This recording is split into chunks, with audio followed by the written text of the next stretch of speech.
$4 million about to be doled out to workers across the public service in a long-awaited promotions exercise. New tonight, find out when employees can expect money in the bank. Also, migrant detention practices remain unchanged. We'll tell you the Privy Council ruling that puts the Attorney General on the defense. It's Maundy, Thursday, on the road to Easter.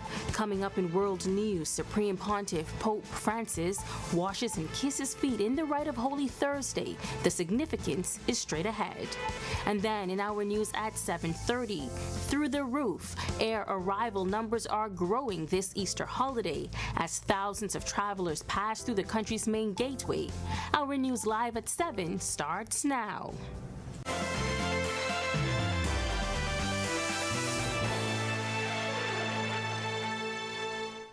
Welcome to Our News Live at 7. Thanks for joining us tonight on this Maundy, Thursday. I'm Megan Shepard. The Global Christian Church is observing today as Maundy, Thursday. It's the Thursday before Easter, believed to be the day when Jesus celebrated his final Passover with his disciples. Churches across the country are holding special services at this hour, some performing the rite of Holy Thursday or washing of feet. The Pope also holding a special ceremony today that we'll tell you about in a moment. But first, promotion is on the way. That's the word from the Department of Public Service as the state minister announced a service-wide promotion exercise slated to cost just under $4 million. Berthany McDermott has the details. Hundreds of public service employees will be promoted in the coming months, according to State Public Service Minister Pia Glover-Roll, who announced the promotional exercise today.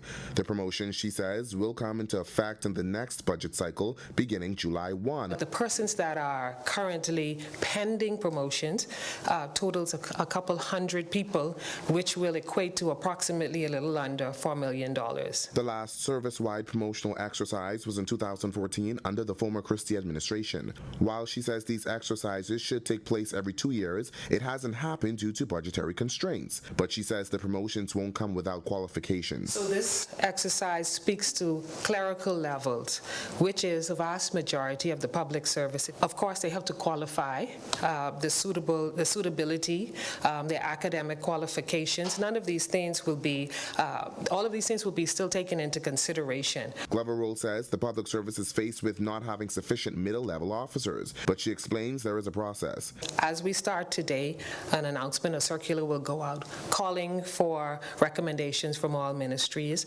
A workforce audit will happen simultaneously, and then we have to begin the processing. However, this announcement won't come without criticism from those who may feel promotions within government are handed out to political supporters. To that, the state minister said this. So while we await for the ministry's recommendations to come in, there is a mechanism in place where we have accountability because we have the nominal register and we know who is up next, who is due, and we will wait, but we still have to wait for the ministries to recommend. Reporting for Our News, I'm Berthany McDermott. A recent Privy Council ruling will have no impact on current immigration detention practices, according to Attorney General Ryan Pinder, KC. A ruling Wednesday revealed Kenyan national Douglas Gumi was unlawfully detained for all but 2 days while officials organized his deportation.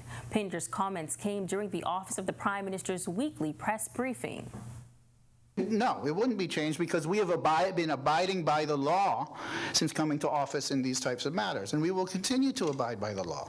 So I just want to be very clear on that. Pinder said since taking office, a reform mechanism was implemented to prevent matters of delay regarding deportation. Every single week, I have a group of lawyers meet at the detention center to ensure the process of law and order as appropriate is followed. Since coming to office, we have had no habeas corpus matters filed against the government of the Bahamas on a delay with respect to deportation. Not a single one of them. Saving again the public's purse millions of dollars on unnecessary damages. Amid ongoing talks between government and petroleum dealers, Economic Affairs Minister Michael Halkitis says the government isn't concerned about any action by the sector. His comments come after weeks of discussion, but still no resolve. We believe that the discussions are in good faith, and we don't foresee any disruption. I think that would be counterproductive.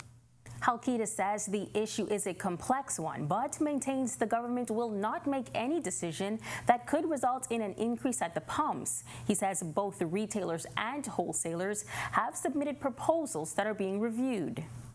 When we talk about something like petroleum that impacts everybody, consumers and businesses, we have to make sure that anything that we propose is workable and does not undermine, for example, the economic recovery that we're experiencing or contribute to increased costs in that area.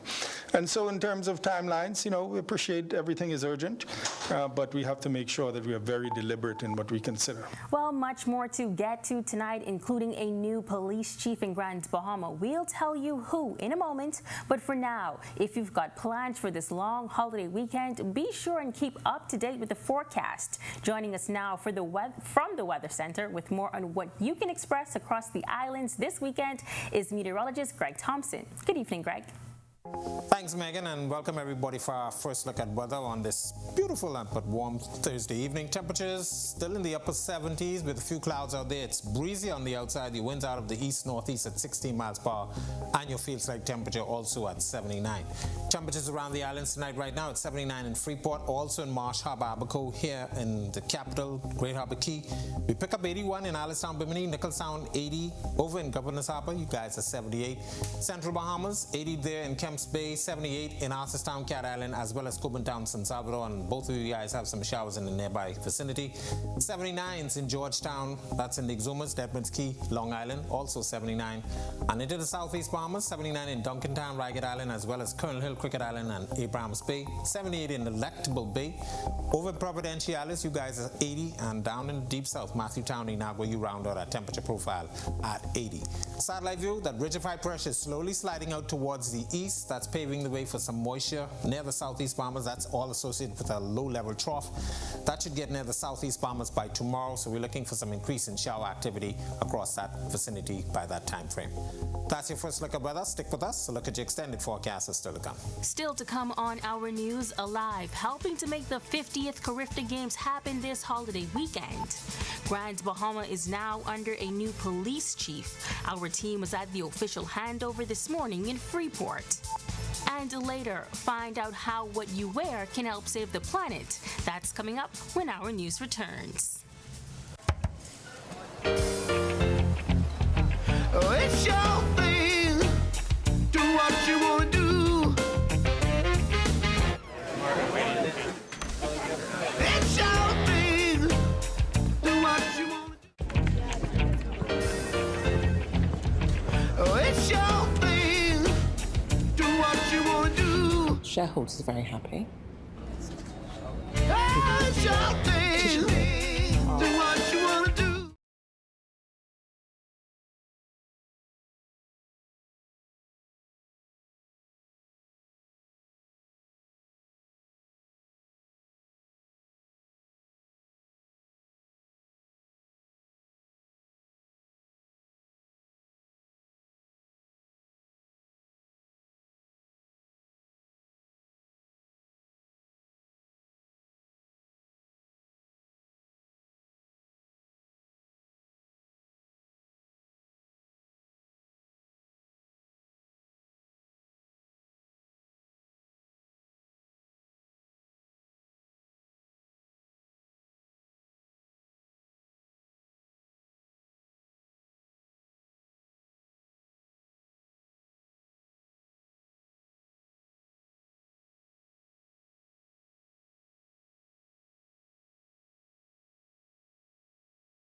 This segment of the news is brought to you by H.G. Christie.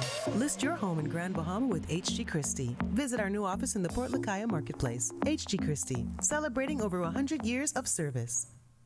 There is a new police chief at the helm for Grand Bahama and the Northern Bahamas. Assistant Commissioner of Police Theophilus Cunningham set to retire, officially handing over the post to Assistant Commissioner of Police B.K. Bonamy Jr. at the Gerald Bartlett Police Headquarters. The veteran officer, who has been a part of the force since 1983, says crime in Grand Bahama may be low, but he's concerned about Abaco and Bimini. The high volume of crime that I've seen in Abaco, the traffic fatalities where we continue to speed, I will ensure that we police these areas more efficiently and effectively. ACP Bonamy thanking officers in Grand Bahama for the warm welcome and shared this concern. I am concerned about how we behave as young officers when we're off and on duty. And those type of attitude and display will not be tolerated under my watch. I will hold each commander accountable for whatever happened in her and his district. Track and field events in the 50th Carifta Games are about to get underway, and Alive is one of the main sponsors. Alive brand manager Sheridan Thompson telling Our News supporting community events is what Alive is all about. You know, we don't just say it, we do it. And, you know, we invest in it. We come out wholesale. All of the Cable Bahamas group of companies come together and we support it. With the games being broadcasted across the region live on Our TV, Thompson believes it's the perfect opportunity for the Alive brand to reach the wider Caribbean community. Places like Carifta, we have athletes around the Caribbean who come. They might not be familiar with the brand. They might not be familiar with the company. They know the services, they might hear it. So having the brand awareness out there is just heightens the level of the company and what the services we offer. When Our News comes back from the break, we turn our spotlight to stories making headlines across the world. As Pope Francis, in a show of humility, washes and dries the feet at a Rome juvenile prison. Plus, violent nationwide protests in France nearing the 2-week mark as the French government's plan to raise the retirement age. And on this day in Bahamian history, the Customs and Immigration strike at LPIA in the middle of an Easter holiday rush. The details when Our News returns.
Welcome back. We turn our attention now to stories making headlines across the world.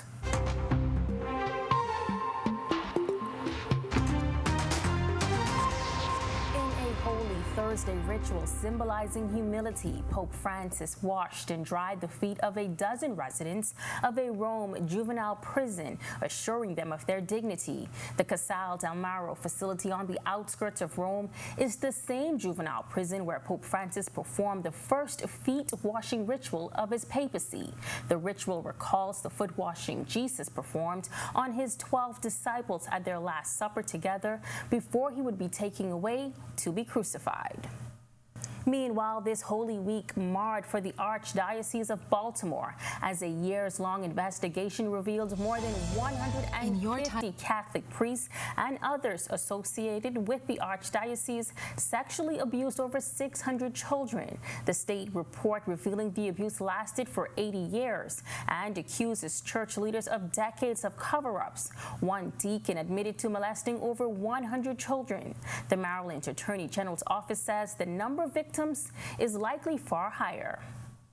Nationwide protests in France now into its 11th day as the French government's plan to raise the retirement age for most workers from 62 to 64. BlackRock, the world's largest asset manager, has played no part in the pension reforms, but workers targeted the company because of its work for private pension funds, according to protesters. The government has said the pension legislation is necessary to prevent a looming funding deficit, but the reforms have angered workers at a time of rising living costs. And now from the region, 4 Brazilian families are in mourning after authorities say a man with a hatchet burst into a daycare center yesterday, killing 4 children. The attack shook the country and is said to have put pressure on the government to curb a rising tide of violence. The assailant, who police got inside by jumping over a wall, turned himself in at a police station and did not appear to have any connection with the center. And we hear a lot about conserving water and electricity in our daily habits at home. But in this week's Sustainability First report, Marlene Leonard tells us how what we wear can help the planet. Bahama's first, putting sustainability first for our people and our environment. What's first for you and the planet comes first for us. You've probably heard the advice to take shorter showers and turn the water off when you brush your teeth to try to conserve water. But what if the most impactful water difference you could make comes from what you hang in your closet? It takes 2,000 gallons of water to make just one pair of jeans, and almost 3,000 gallons to make one cotton t-shirt. The fashion industry is responsible for 20% of global wastewater. In fact, the same amount of water used by the industry in 1 year could meet the needs of 5 million people. And when it comes to ocean water, the fashion industry plays a role in 35% of the ocean's microplastics. Haul videos with content creators displaying the contents of large orders leave many people feeling pressure to overconsume. And with fast fashion companies offering more bang for your buck, people often turn to them to fill their carts. But knowing the larger price that the fashion industry is forcing us to pay down the line with the environment, here are some alternative ways to get some new items in your closet. Go thrifting. With great options in the Bahamas like the Salvation Army, the Red Cross, and the Bahamas Humane Society thrift shop, you can find used and lightly used clothing and even some designer items. When you clear out your closet, offer some of the pieces to friends or family who may be of a similar size. And if you do need to buy new pieces, try to buy things that are less trendy, will last longer, and can be used to make more than one outfit, also known as a capsule wardrobe. Reporting for Our News and reminding you to put sustainability first, I'm Marlena Leonard. Still to come in Our News, today in history, find out interesting facts about the day that was April 6th, including the legislation that led to the liberalization of cellular services. Plus, a new Our TV channel alert. At exactly 11:59 tonight, Go 242 goes live. We've got a sneak peek. And then in Our News at 7:30, the peak Easter travel woes that's got taxi and delivery drivers sounding off. The story when Our News returns.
Time to turn our spotlight on events that shaped the day that was April 6th. Take a look.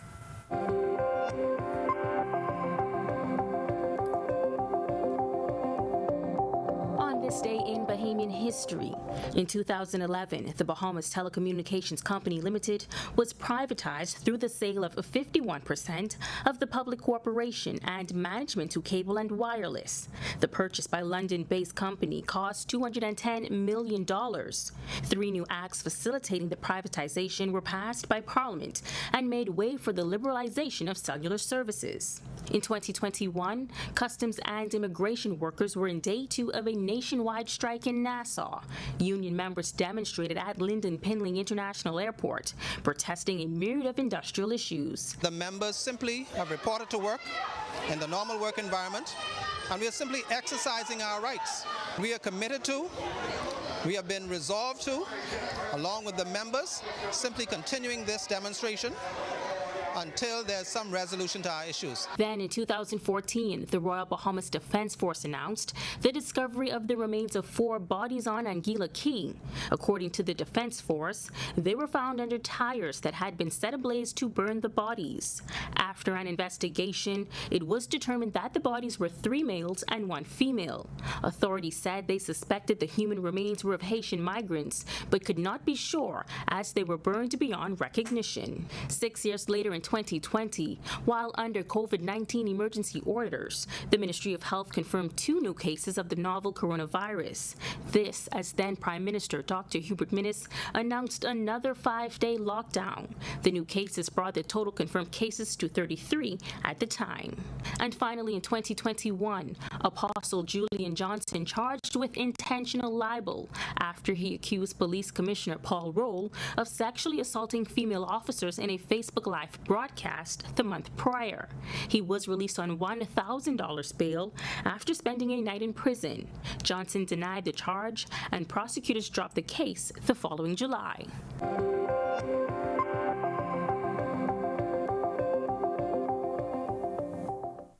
Cable channel 242 and 205 will now be the home of Go 242. It's a new cable channel that promises to be the go-to for news, entertainment, and information. Go 242 will include live traffic cameras for major intersections and other areas around New Providence. The Rev Media product will include multiple news tickers with up-to-date national, regional, and international news sourced from ournews.bs. And if you need airline schedules, Go 242 has got you covered. The channel will display current airline schedules for 19 critical airports in the Bahamas, along with mailboat schedules and 5-day weather forecasts. Rev Media Vice President David Burrows says, with its unique features, diverse programming, and up-to-the-minute content, Go 242 promises to become a favorite among Bahamian residents and businesses. The channel goes live at 11:59 p.m. tonight. Be sure and check it out. You can find the channel live online at ournews.bs/Go242. And of course, to learn more on Go 242 and for all of today's top stories, visit ournews.bs. That does it for us for News at 7. Joining us now is our Italia Hall with the latest headlines. Italia? Yes, Megan, Go 242. I'm so excited to see what all it has to offer tonight. Be sure to check it out. All right, well, we are following air arrival numbers at LPIA this weekend, and Carifta track and field about to get underway in RTV. Got you covered. Here are your latest headlines. Up and away. New tonight on Our News Live at 7:30. Over 80,000 passengers expected to travel through the Lynden Pinling International Airport this Easter holiday. But first, livery and taxi drivers speaking out tonight about what they're calling a chaotic situation here at the International Airport. I'm Jamila Mizik with the details straight ahead on Our News. Plus, out in full force, the stern warning from police tonight for those planning to attend the 50th Carifta Games this weekend. Find out more on the zero tolerance approach. And later, pass the bill following a widespread debate. The Attorney General confirming that a citizenship bill has been drafted. Our News Live at 7:30 starts in a moment. At Doctors Hospital, our lamp just got brighter. The Loyalty Advantage membership program now has 3 unique plans to choose from. From Lamp Prepaid with free prime care visits and service line discounts, Lamp Insured with copay waivers and zero upfront collections at the ER and inpatient services, or our new Lamp Access, a free plan that offers 10% off lab, pharmacy, and imaging. Lamp has a plan for everyone. To sign up, visit our website or give us a call. Doctors Hospital, trusted and best care now.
Welcome to our news and thank you for joining us. I'm Natalia Hall.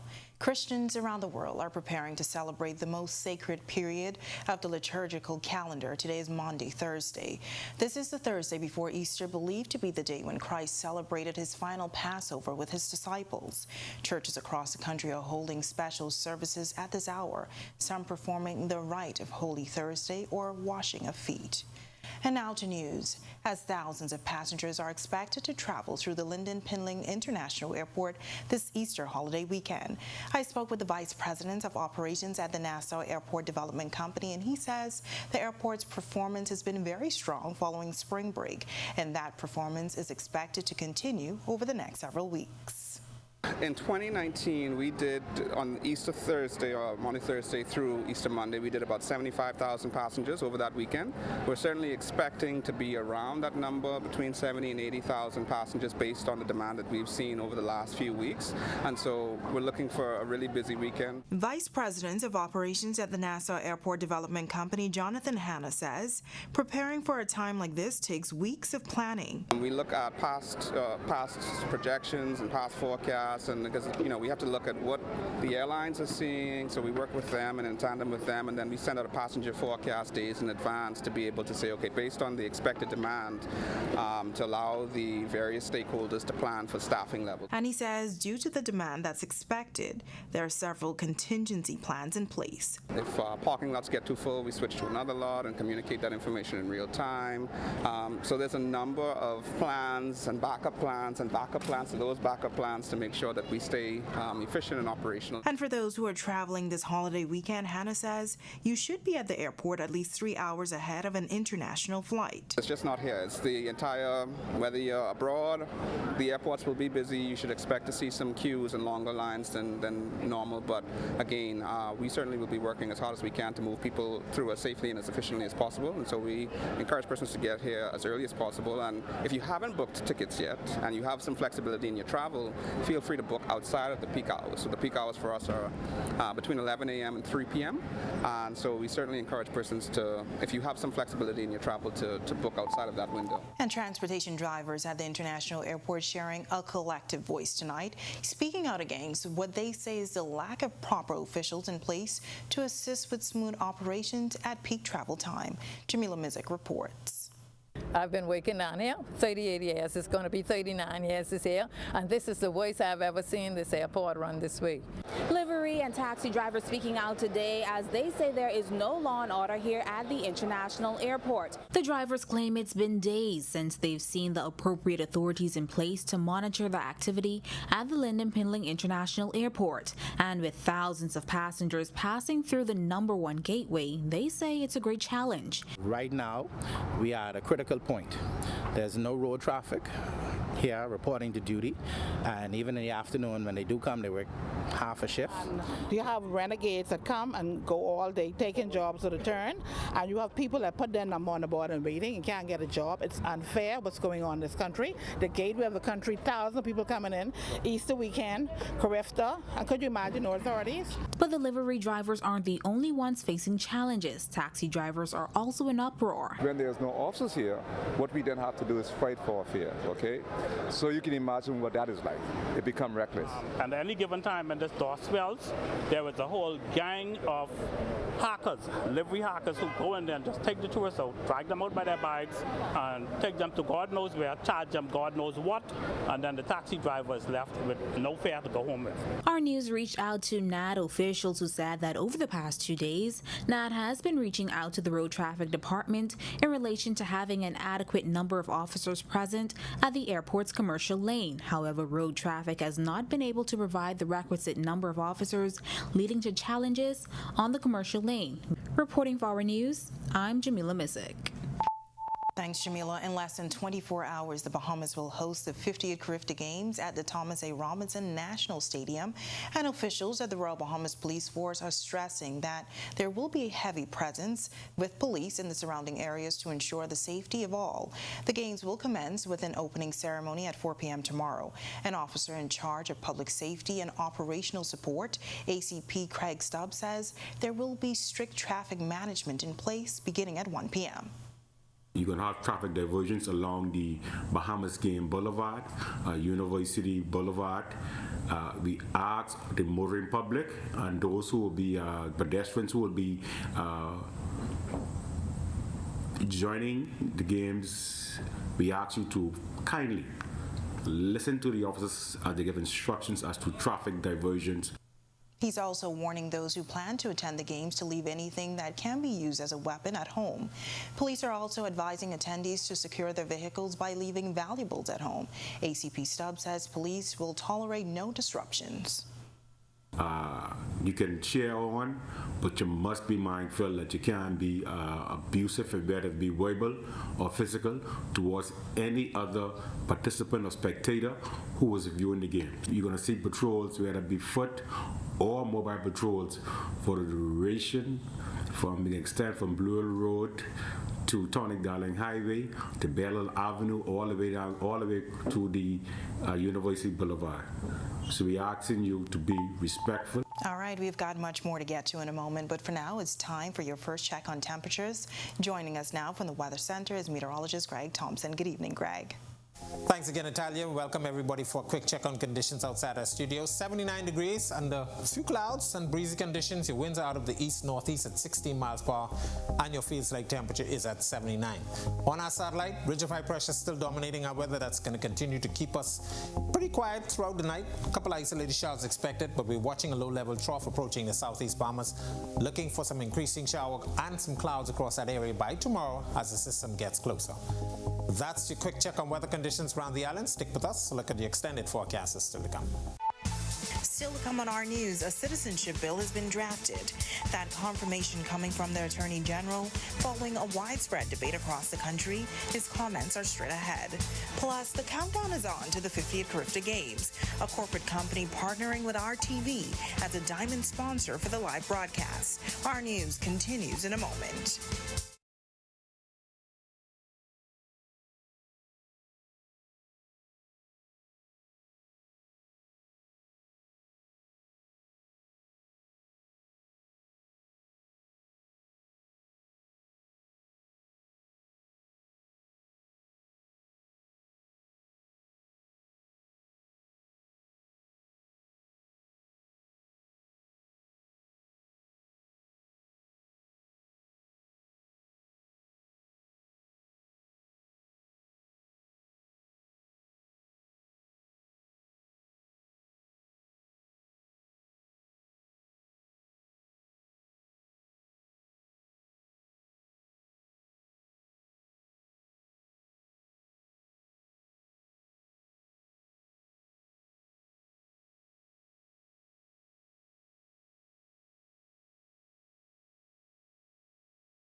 A bill has been drafted allowing for Bahamian women married to foreign men to pass on their citizenship. Recently, former Attorney General Allison Maynard Gibson KC called it a no-brainer and urged lawmakers to pass the bill. Currently, a Bahamian woman married to a foreign spouse cannot automatically pass on citizenship to their children born abroad. Bahamian men who have children with foreign women out of wedlock cannot automatically pass on citizenship to their children, even if they are born in the Bahamas. Now, a matter is before the Privy Council, which Pinder says the government is waiting on before drafting the legislation. The bill has been drafted. I'm going through a final review right now of it. As you would know, the policy consideration of the government since we took the matter to the Privy Council to get a ruling at the very highest court in the land. That matter was heard, as you will have known, and we're awaiting the decision. So before advancing any legislation from a policy point of view, we're going to allow the court to rule on that matter, and then we would know how to approach it in legislation. Dubbed the Diamond broadcast sponsor of the 50th Carifta Games, Bahama Striping says partnering with RTV to carry the games live is simply their way of ensuring that the Bahamas places its best foot forward. Here's President of Bahama Striping Group of Companies, Atario Mitchell. As a company, we always like to be a part of our community and to know that we are hosting Carifta this year, and our news is actually heading up the coverage of it. We only saw it fitting just to do our part and to make sure that the Carifta and the Bahamas puts its best foot forward, and partnering with our news is just something that we saw as the best way of getting the Carifta to the entire community. It's now time for tonight's Financial Market Minute, brought to you by RF, your local investment bank.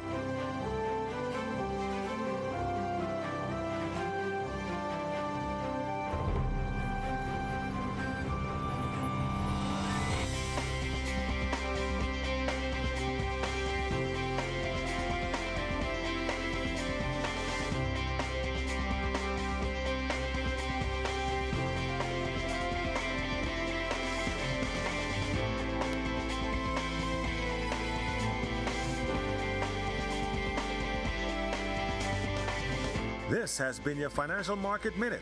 To explore the best performing mutual funds in the Bahamas, visit our website at www.rfgroup.com. Bahamas national team took to the pool in Curacao for the first day of the Carifta swim tournament. Find out how they did on Our Sports. And we're just hours away from the Easter holiday weekend. Do you have any plans? Maybe the beach, park, or church? Well, meteorologist Greg Thompson is back with your extended weather forecast after this break. Stay with us.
Today's sports update is sponsored by Corona, distributed in the Bahamas by Jimmy's Wines and Spirits. The Carifta Aquatics Championships are underway and Carifta track is about to begin. Tej Adderley joins us from Curacao for Our Sports. Tej? Hello, Italia. Good evening and welcome to Our Sports. I'm Tej Adderley, joining you from the Centro Deportivo in lovely Curacao. The Bahamas national swim team just wrapped up their first day of heats in the 2023 Carifta tournament. Let's see how they did. The preliminary rounds of the Carifta Swim Championships were held earlier today.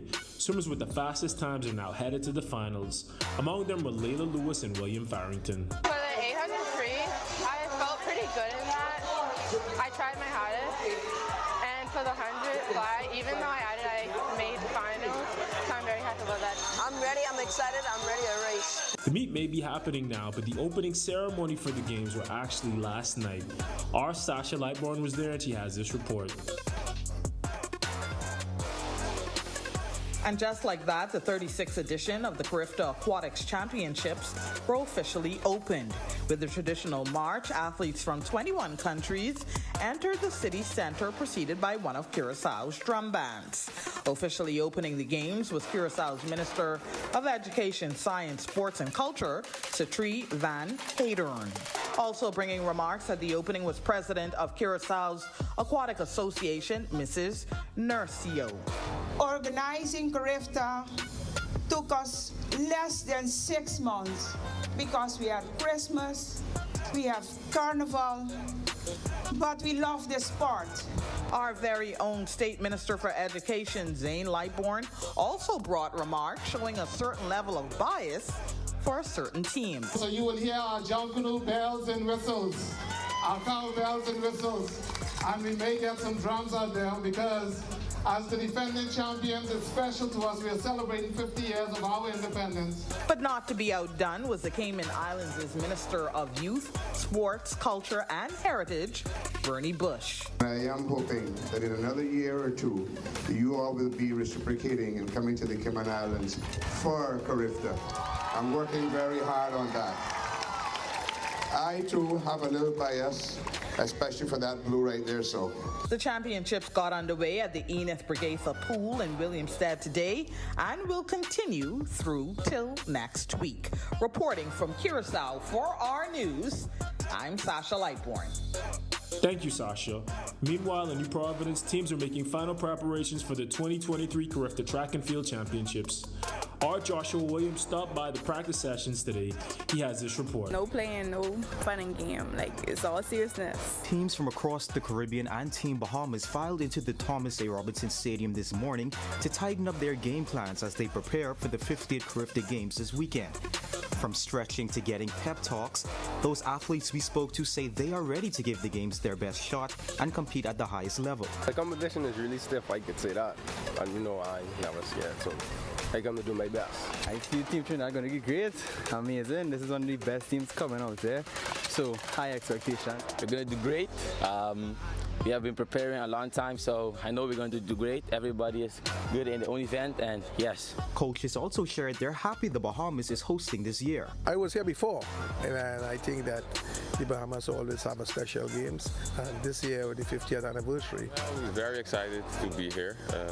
Thank you for having us. I think Bahamas is a very nice island, and I think our kids are very excited to be here too. Once we have God on our side, we're gonna do the best of our ability. We have nothing to fear. We're home. It's gonna be exciting, and we're gonna give it all our best. The opening ceremonies for Carifta is at the Thomas A. Robinson Stadium on Friday beginning at 4 p.m. Reporting for Our News, I'm Joshua Williams. And now was your look at sports. I'm Tej Adderley. Back to you, Italia. Big plans for the upcoming 4-day weekend? Meteorologist Greg Thompson is back in the Weather Center with your weekend weather planner right after this quick break. Stay with us.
Welcome back to our news. Well, the long holiday weekend is finally upon us.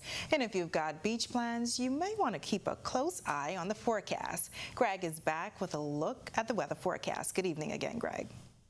Yeah, thanks again, Natalia, and welcome back, everybody, for our final check of weather. High pressure still dominating our weather, keeping us quiet throughout most of the day. Blue skies, little breezy conditions across the area, but we are sandwiched between two systems, one across the southeast United States and a low-level trough that's approaching the southeast Bahamas. We expect that trough to get into the southeast Bahamas by tomorrow with some increasing showers and some clouds. High pressure will keep the system across the southeast United States at bay, but by next week, we do expect a low-pressure system to develop in the Gulf of Mexico, and that will bring us some showers by next week. Future forecast showing just some spotty showers across the area throughout the rest of the night. That low-level trough approaching, so as I said, we could see some increasing showers and some clouds across portions of the Bahamas, and that's by Friday. Saturday, most of the activity still staying out in the open Atlantic, so we are going to continue to stay with the high-pressure system across our area. Boating forecast for all areas tonight through tomorrow. Caution flag still in place. High risk of rip currents along the east coast beaches. Easterly winds at 15 to 20 knots. Those winds will be gusting at times. Seas running 4 to 7 feet over the ocean. Your high tide will be at 9:06 tonight. Here's a look now at your national forecast.